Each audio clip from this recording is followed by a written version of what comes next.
திருநாஸ் reborn a journey of renewal அத்தியாயம் 1. காற்றிலும் நிழலிலும் மாய நடனம் ஆடும் சுந்தர தேசத்தின் சாம்ராஜ்யத்தில் சொல்லப்படாத ரகசியங்களை தாங்கி நிற்கும் திருஞான சம்பந்தரின் மறுமலர்ச்சி கதை தொடங்குகிறது. அத்தியாயம் 1. துரோகம்.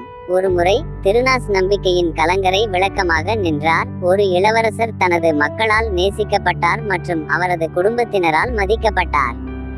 ஆயினும் கூட அவரது அரண்மனையின் சுவர்களுக்குள் பொறாமை மற்றும் துரோகத்தின் விதைகள் வேரூன்றி அவரது ராஜ்யத்தின் துணியை அவிழ்த்துவிடும் என்று அச்சுறுத்தியது.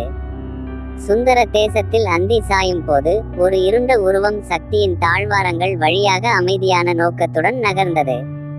நம்பிக்கைக்குரிய ஆலோசகரான பார்த்திபன் துரோகியாக மாறினார். நிழலில் சதி செய்தார். அவரது இதயம் லட்சியத்தால் நுகரப்பட்டது மற்றும் அவரது மனது பேராசையால் மூழ்கியது.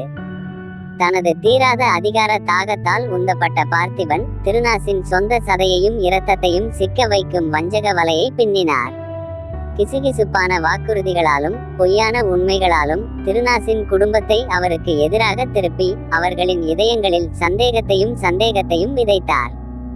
திருநாசின் அன்பு மனைவி ரசினி புயலின் மையத்தில் நின்றார். அவரது விசுவாசம் அவரது கணவருக்கும் அவரது உறவினர்களுக்கும் இடையில் கிழிந்தது. அவளுக்கு தெரியாமல் அவள் பார்த்திபனின் பிரமாண்ட வடிவமைப்பில் ஒரு சிப்பாய், இறுதி அதிகாரத்தை தேடுவதில் ஒரு தியாகம். அந்த மோசமான இரவில் சந்திரன் வானத்தில் தொங்கியதும் நட்சத்திரங்கள் பழங்கால உண்மைகளை கிசுகிசுக்கும் போது துரோகம் அரண்மனையின் மீது நிழல் போல இறங்கியது. திருநாஸ் தனது சொந்த சுவர்களுக்குள்ளேயே துளிர்விட்ட துரோகத்தை அறியாமல் இறுதி துரோகத்தை நேருக்கு நேர் கண்டார்.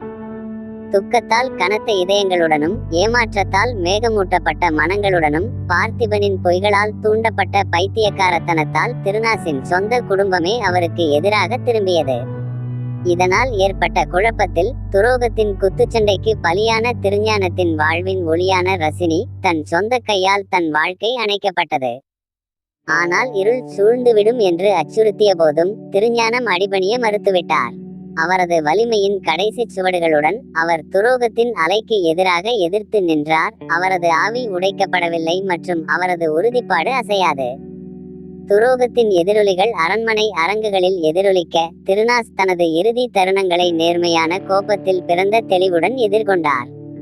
ஏனென்றால் மரணத்தில் கூட அவரது ஆவி நிலைத்து நிற்கும், மீண்டும் எழும்பவும் சரியானதை திரும்ப பெறவும் விதிக்கப்பட்டுள்ளது என்பதை அவர் அறிந்திருந்தார். அதனால் கீழே விரியும் சோகத்திற்கு நட்சத்திரங்கள் சாட்சியாக இருந்தபோது திருநாஸ் தனது கடைசி மூச்சை எடுத்தார். அவரது ஆன்மா மரண சுருளிலிருந்து பிரிக்கப்படவில்லை, மறுபிறப்பு மற்றும் மீட்புக்கான பயணத்தை தொடங்க தயாராக இருந்தது. ஆனால் அவரது கதை இன்னும் வெகு தொலைவில் உள்ளது என்றும் அவரது துரோகத்தின் எதிரொலிகள் வரலாற்றில் எதிரொலிக்கும் என்றும் சுந்தர தேசத்தின் விதியை பல நூற்றாண்டுகளாக வடிவமைக்கும் என்றும் அவர் அறிந்திருக்கவில்லை.